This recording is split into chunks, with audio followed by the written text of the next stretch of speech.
Hello friends, I am MD Harun Rashid and it's your YouTube channel Harun Biozone. Today in this video, I will discuss about photorespiration from the chapter Photosynthesis in Higher Plant, class 11, from NCERT Biology, especially for NEET aspirants. So don't be late, let's go. Photo respiration কথাটা পুরো বুঝতে পারলে photo মানে হচ্ছে light আর respiration মানে শ্বসন। তাহলে আলোর উপস্থিতিতে যখন শ্বসন হবে তখন সেটাকে আমরা ফটো রেসপিরেশন বলছি।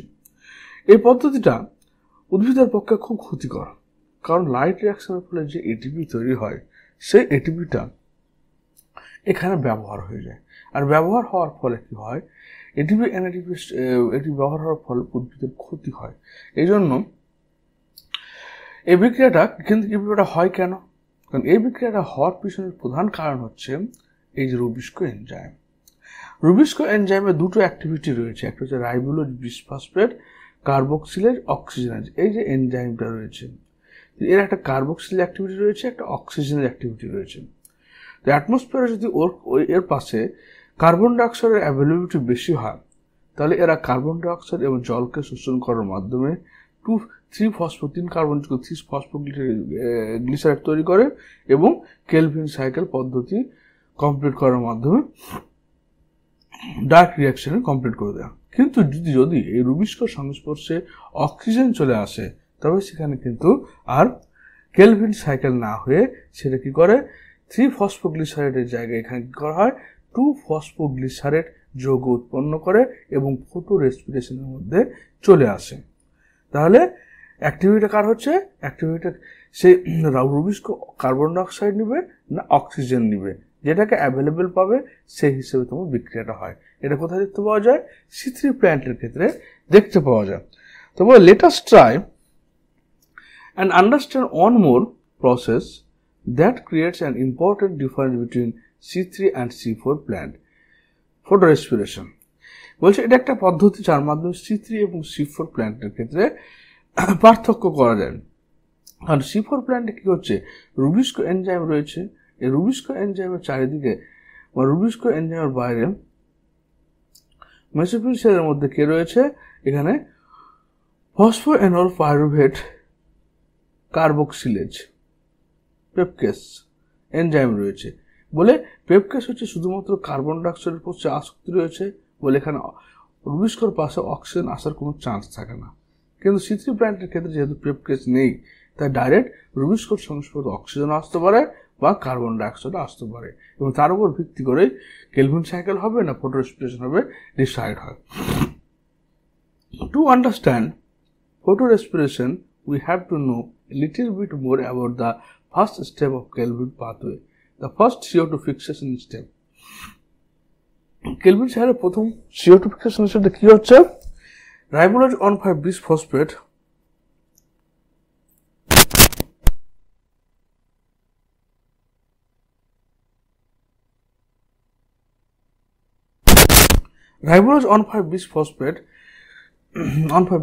রুবিস্কো এনজাইমের উপস্থিতিতে CO2 অ্যাবজর্ব করার পর 3 ফসফোগ্লিসারাইড যৌগটি উৎপন্ন করে 2 মলিকুল দ্যাট ক্যাটালাইজ, মানে এক অণু CO2 এর জন্য 2 মলিকুল, টোটাল এখানে বা 6 বার সাথে কেলভিন সাইকেলটা হয় মানে 12 molecule.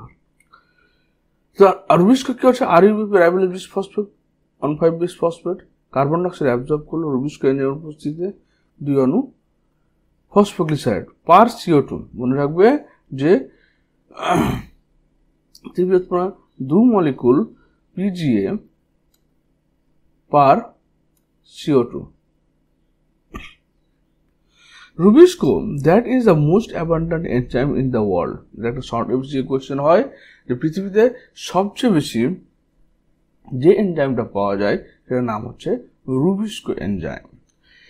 Is characterized by the fact that its active sites can bind both oxygen CO2 and O2, hence the name.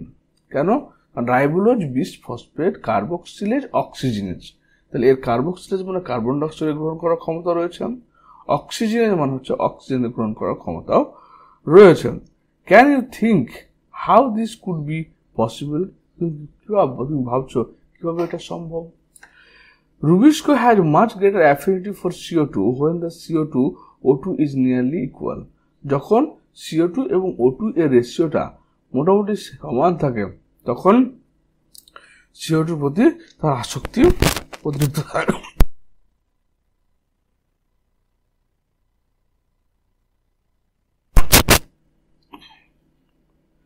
Imagine what would happen if there were not so. যখন O2 এবং CO2 এর রেশিওটা equal থাকবে না তখন কি হবে? This binding is competitive. Competitive মানে অক্সিজেন এবং কার্বন ডাইঅক্সাইড দুজনে কি করে কম্পিটিটিভলি বাইন্ড করার চেষ্টা করে রুবিস্কো এনজাইমের সঙ্গে, দুজনে কম্পিটিটিভ ইনহিবিশন টাইপের। It is the relative concentration of O2 and CO2 that determine which of the two will bind to the enzyme. তাহলে কনসেন্ট্রেশন অফ O2 এবং CO2 ডিটারমাইন করে যে কে তার সাথে বাইন্ড করবে এবং কোন দিকে পাথ হয়ে যাবে, C3 এর দিকে যাবে না C2 এর জায়গায়। C2 নাম কেন? এখানে 2 কার্বন যুক্ত 2 ফসফোগ্লিসারাইড উৎপন্ন হচ্ছে ফটোরেসপিরেশনের ফার্স্ট স্টেবল প্রোডাক্ট। এখানে 3 কার্বন যুক্ত 3 ফসফোগ্লিসারাইড উৎপন্ন হচ্ছে বলে এর নাম হচ্ছে C3 পাত্র। In C3 plants some oxygen does binds Rubisco and hence CO2 fixation is decreased. তাহলে কি হচ্ছে বলে C3 প্ল্যান্টের ক্ষেত্রে কিছু অক্সিজেন বাইন্ড করছে কার সঙ্গে? রুবিস্কোর সঙ্গে, যার ফলে কেলভিন পাথওয়েটা ডিক্রিজ হয়ে যাচ্ছে। Here the RUBP instead of being converted to 2 molecules of phosphoglyceric acid binding with oxygen to form 1 molecule of phosphoglycerate and phosphoglycolate 2 carbon in pathway called photorespiration. তো যখন রুবিস্কোর সঙ্গে অক্সিজেন বাইন্ড হয়ে যাচ্ছে সে rubisco কি করে রাইবোলেজ 1,5 bisphosphate convert হয়ে যাচ্ছে 2 carbon যুক্ত ফসফোগ্লাইকোলেট, কোথায়? ক্লোরোপ্লাস্টের মধ্যে। ওকে, এবার 2 ফসফোগ্লাইকোলেট থেকে আবার ফসফোগ্লিসারেট ফসফাটেজ, এই যে এখানে ফসফাটেজ এনজাইমের উপস্থিতিতে ফসফোগ্লাইকোলেট আবার গ্লাইকোলেটে কনভার্ট হচ্ছে, মানে ফসফেট গ্রুপটা রিমুভ হয়ে যাচ্ছে, ফসফেট গ্রুপটা কি করছে? রিমুভ করে দিচ্ছে, যার ফলে এখানে গ্লাইকোলেট 2 কার্বন যুক্ত গ্লাইকোলেট তৈরি করছে মেসোফিল টিস্যুতে।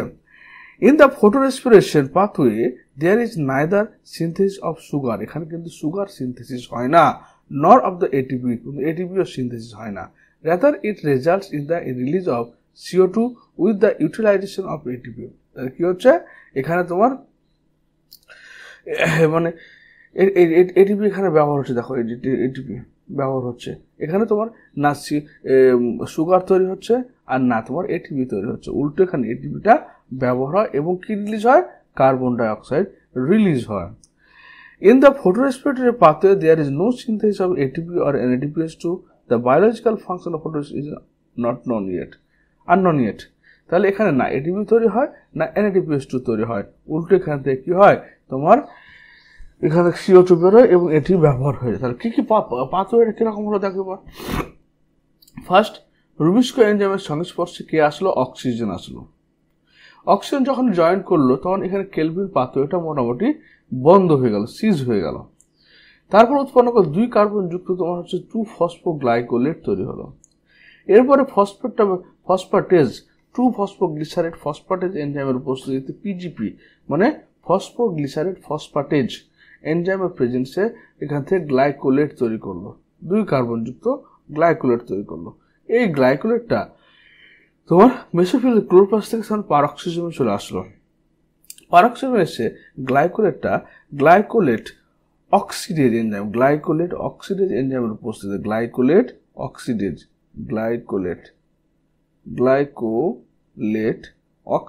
এনজাইমের উপস্থিতিতে অক্সিজেনকে ব্যবহার করে হাইড্রোজেন পারক্সাইড তৈরি করলো এবং সেখানে গ্লাইঅক্সালেট ফর্মেশন হলো, গ্লাইঅক্সালেট। এবং হাইড্রোজেন পারক্সাইডে যাওয়ার ক্যাটালেজ এনজাইমের উপস্থিতিতে ভেঙে গিয়ে ক্যাটালেজ কোথায়? পারক্সিজমে ক্যাটালেজ এনজাইমের উপস্থিতিতে H2MO2 প্রোডাক্ট তৈরি করলো।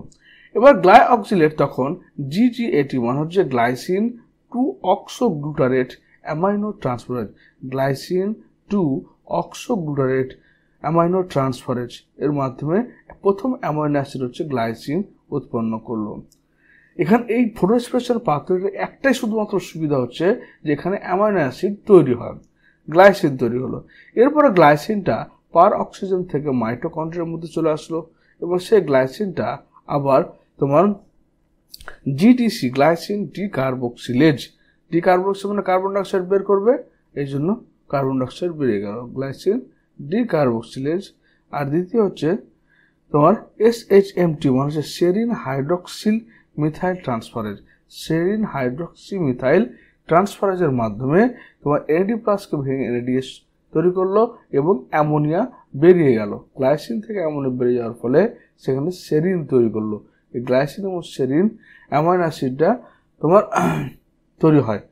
এবার এই সেরিনটা তোমার কি করলো, মাইটোকন্ড্রিয়া থেকে আবার পারঅক্সিজেন চলে আসলো, সেখানে SGAT অর্থাৎ সেরিন, SGAT মানে হচ্ছে serine glyoxalate, serine glyoxalate transaminase, serine glyoxalate transaminase. এর মাধ্যমে হাইড্রোক্সি পাইরুভেট তৈরি করলো। হাইড্রোক্সি পাইরুভেট রিডাক্টেজ এনজাইমের মাধ্যমে NADH কে রিডিউস করে NAD+ তৈরি করলো এবং সেখানে গ্লিসারেট তৈরি করলো। গ্লিসারেটটা আবার ক্লোরোপ্লাস্ট চলে আসলো, ক্লোরোপ্লাস্ট থেকে সঙ্গে গ্লিসারেট কাইনেজের প্রস্তুতে ATP-কে ব্যবহার করে নিল এবং ADP তৈরি করলো। তারপর চলে আসলো 3-ফসফোগ্লিসারেট। এই 3-ফসফোগ্লিসারেট আবার RBP প্রেজেন্সে মানে রিজেনারেশন হয়ে গেল 3-ফসফোগ্লিসারেট গ্লিসারেট। এই হচ্ছে তোমার কেলভিন সাইকেল, ফটো রেসপিরেশনের পাথওয়ে। তাহলে কি করলে একবার ওভারঅল দেখে নাও। রাইবোজ 1,5-বিসফসফেট রুবিস্কো এনজাইমের প্রেজেন্সে অক্সিজেন চলে আসলো, 2 কার্বনযুক্ত 2-ফসফোগ্লাইকোলেট তৈরি করলো। ফসফোগ্লাইকোলেট ফসফেটেজ এনজাইমের উপস্থিতিতে গ্লাইকোলেট তৈরি করলো এবং গ্লাইকোলেটটা আবার পারঅক্সিজেনে চলে আসলো। গ্লাইকোলেট অক্সিডেজ এনজাইমের উপস্থিতিতে O2টা ভেঙে H2O ফর্ম হাইড্রোজেন পারঅক্সাইড তৈরি করলো। হাইড্রোজেন পারঅক্সাইড ক্যাটালাইজ এনজাইমের মাধ্যমে H2O তৈরি করলো। সেখানে গ্লাইঅক্সালেট তৈরি করলো। গ্লাইঅক্সালেট অ্যাসাইল ট্রান্সফার অ্যামাইনো অ্যাসিড ট্রান্সফারেজের মাধ্যমে তোমার গ্লাইসিন তৈরি করলো। গ্লাইসিনটা আবার মাইটোকন্ড্রিয়া আসলো, সেখান থেকে গ্লাইসিন ডিকার্বক্সিলেট এবং সেরিন হাইড্রক্সি মিথাইল ট্রান্সফারেজের মাধ্যমে তোমার অ্যামোনিয়া রিলিজ করলো এবং সেখানে সেরিন তৈরি করলো। এই সেরিনটা তোমার আবার পারঅক্সিজেনে আসলো, সেখানে serene glyoxalate serine glyoxalate transaminase এর প্রেজেন্সে হাইড্রোক্সি পাইরুভেট থেকে আবার গ্লিসারেট থেকে ক্লোরোপ্লাস্ট এসে 3-ফসফোগ্লিসারেট ফর্মেশন করলো। তাহলে এটা কি ক্লোরোপ্লাস্ট, তাহলে C3 সাইকেলটা কোথায় হয়েছিল, ওটা হয়েছিল C3 প্ল্যান্ট যেটা হয়েছিল সাইকেলটা সেটা হয়েছিল তোমার শুধুমাত্র মেসোফিল টিস্যুতে। C4 পাথওয়ে হলো মেসোফিল টিস্যু বান্ডেল শীত সেলে, আর এখানে C2 পাথওয়েটা হচ্ছে ক্লোরোপ্লাস্ট পারঅক্সিজম এবং মাইটোকন্ড্রিয়া, এর পার্থক্যটা আছে। এবার বলছে in C4 plants photorespiration does not occur, কিন্তু C4 প্ল্যান্টে ফটোরেসপিরেশন অকার হয় না, কারণ এই C4 প্ল্যান্টে এই রুবিস্কো এনজাইমটার বাইরের দিকে ফসফোরাইল পাইরুভেট কার্বক্সিলেজ এনজাইমটা থাকে, রুবিস্কো অক্সিজেনের সংস্পর্শে আসতে পায় না। This is because they have a mechanism to increase the concentration of CO2 at the enzyme site. কারণ পেপকেস এনজাইমটা আছে বান্ডেল শীত সেলে, সে এনজাইমটা তোমার কি রয়েছে মেসোফিল সেলে, সে এনজাইমটা অক্সিজেনের প্রতি কোনো আসক্তি নেই। This takes place when C4 acid from mesophil is broken down in the bundle sheath cell to CO2. This result in increasing intercellular concentration of CO2. এখানে কি হয়, C4 সাইকেলে সেখানে 4 কার্বনযুক্ত stable product oxaloacetic acid তৈরি করে এবং সেখানে কি হয় CO2 কনসেন্ট্রেশন সেলের মধ্যে বৃদ্ধি পায়, বেশি হয়। In terms, this ensure that the Rubisco function as carboxylase missing the oxygen activity. রুবিস্কোটা শুধুমাত্র কার্বন ডাইঅক্সাইডের প্রতি আসক্তি দেখায়, অক্সিজেনের প্রতি আসক্তি দেখায় না। এর আগে বললাম এর প্রধান কারণ হচ্ছে যে যেহেতু সেখানে C4 কি হয় বান্ডেল শীত সেল এবং মেসোফিল টিস্যু, এখানে রুবিস্কো থাকে, রুবিস্কোটা ডাইরেক্ট তোমার বায়ুমণ্ডলের সংস্পর্শে আসতে পারে না। ও চারিদিকে কি থাকে ফসফোএনল পাইরুভেট কার্বক্সিলেজ কেস থাকে। এই পেপকেসটা কি হচ্ছে এর অক্সিজেনের প্রতি কোনো আসক্তি নেই, শুধুমাত্র কার্বন ডাইঅক্সাইডের প্রতি আসক্তি রয়েছে এবং ক্লোরোফিল আসতে বলে কি হচ্ছে তোমার এখানে রুবিস্কো অক্সিজেন আসতে পারে না, বলে ফটো রেসপিরেশন হয় না। Now that you can now that C4 plants lack photo respiration, তাহলে C4 প্ল্যান্টে কি থাকে না, ফটো রেসপিরেশন হয় না। You probably can understand why productivity yields are better in these plants. তাহলে মানে ইজিলি বোঝা যাচ্ছে যে C4 প্ল্যান্টে প্রোডাক্টিভিটি কেন বেশি, কারণ যেহেতু ফটো রেসপিরেশন হয় না সেখানে এটিপিটা ব্যবহার হয় না, ওর ক্ষেত্রে মোর এটিপি থেকে যাচ্ছে। In addition this plant show tolerance to higher temperature, এবং এক্ষেত্রে কি হচ্ছে এইসব C4 প্ল্যান্টগুলো হায়ার টেম্পারেচারে তোমার ফটোসিনথেসিস এফিসিয়েন্টলি করতে পারে। এটা হচ্ছে পাথওয়েটা C4 সাইকেলের, যেটা ক্লোরোপ্লাস্ট, পারক্সিজম এবং মাইটোকন্ড্রিয়ার মধ্যে সংগঠিত হলো। আশা করি তোমরা ফটো রেসপিরেশন বা C2 পাথওয়েটা ভালোভাবে বুঝতে পেরেছো। ভিডিওটি দেখার জন্য তোমাদের অসংখ্য ধন্যবাদ। Thank you.